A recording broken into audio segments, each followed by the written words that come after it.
sound like you might be ready to go. I'm telling you. Yeah.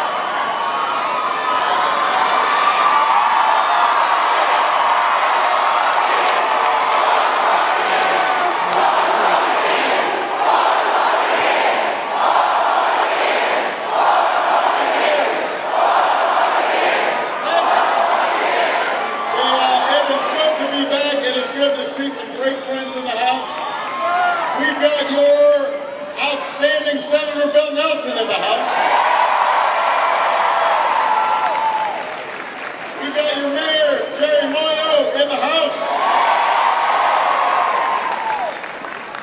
We've got Congressman Ted Deutsch in the house.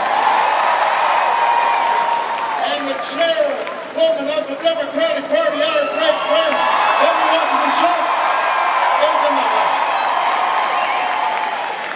And all of you are in the house.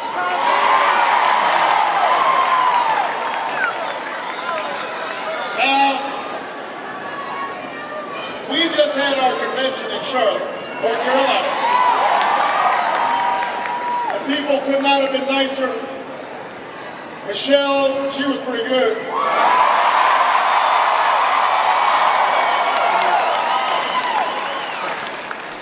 Give advice to young men out there, when you marry up.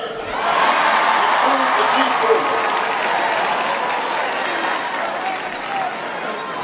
President Clinton was amazing. Somebody sent out a tweet right after he spoke. They said, he needs to be made Secretary of Explaining Stuff.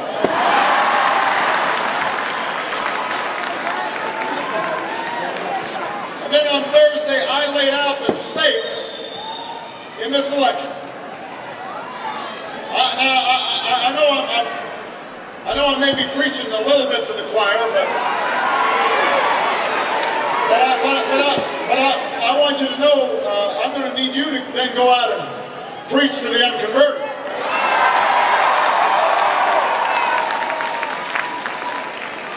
Both sides have now made their arguments.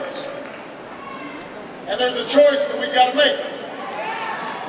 And it's the clearest choice we've seen in a generation. Not just between two candidates or two parties, but a choice between two fundamentally different visions of our future. We want to restore the basic bargain that built the largest middle class and the strongest economy the world's ever known. A bargain that says hard work pays off. That responsibility is rewarded, that everybody does their fair share, and everybody gets a fair shot, and everybody's playing by the same rules, from Main Street to Wall Street to Washington, D.C.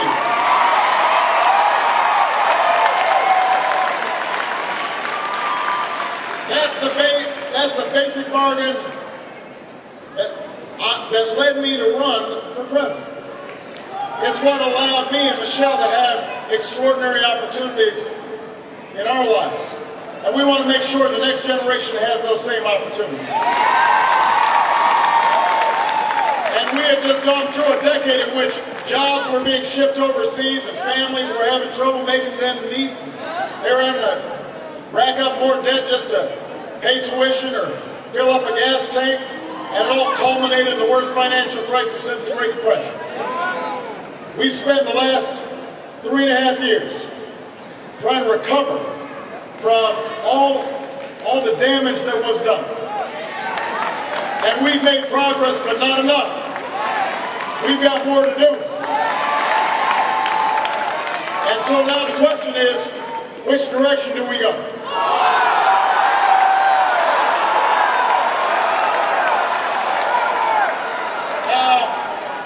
The Republicans, they disagree with it.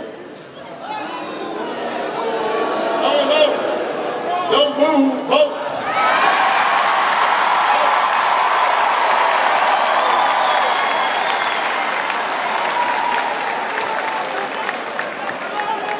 I love you back. But they had their convention here in Florida. They talked a lot about me. Then they didn't talk a lot about you. They talked about everything they think is wrong with America, but they didn't really talk about how to make it right.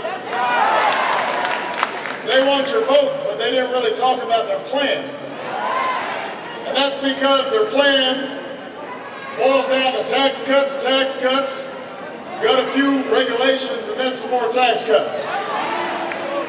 Tax cuts when times are good, tax cuts when times are bad. Tax cuts when we've got a surplus, tax cuts when we have a deficit. Tax cuts to help you lose a few pounds. Tax cuts to improve your love life. Whatever's wrong with you, they think tax cuts, especially for folks at the top, will cure all ills. Now, I've cut taxes for folks who need it. For middle class families, for small businesses. But I don't believe another round of tax cuts for millionaires are going to bring jobs back from overseas. I don't think another round of tax cuts for billionaires that involve slashing aid to students to pay for it, or asking middle-class families to pay more, that somehow that's going to reduce the deficit or help grow our economy. I certainly don't think that it makes a lot of sense for us to be looking at creating a voucher for Medicare to pay for some tax cuts for folks who don't need them and weren't even asking for them. That's not who we are. That's not how we've made progress in this country. I don't think rolling back regulations on Wall Street so that we don't have another taxpayer-funded bailout is a smart idea. I don't think rolling back health care that is helping Americans all across Florida and all across the country is a good idea. I don't want to go backwards. We have been there. We have done that. It didn't work. We're moving forward. That's why I'm running for a second term as President of the United States.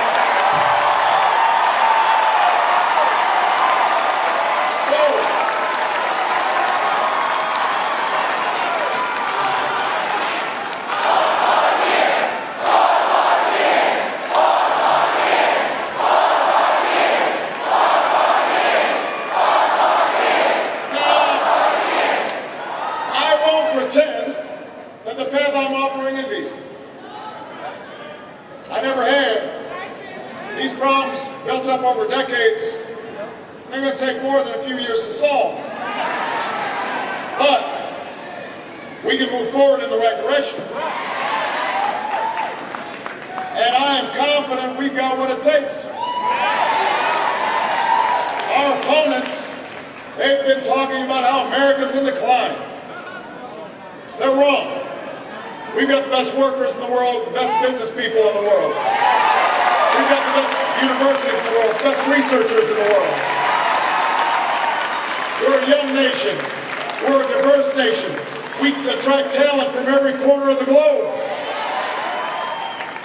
So no matter how much the other side, for political reasons, tries to paint things as bleak, don't believe them. There's not another nation on earth that wouldn't trade places with us. Our problems can be solved. Our challenges can be met. The path I offer is harder, but it leads to a better place. I'm asking you to choose that future. I'm asking you to go forward with me. I'm asking you to go forward with me. And let me tell you exactly, let me repeat for those of you who didn't catch it on Thursday, what I'm talking about when I say moving forward. We love you! We are going to put together a real, achievable plan to build this economy on a stronger foundation. It starts with no longer shipping jobs overseas.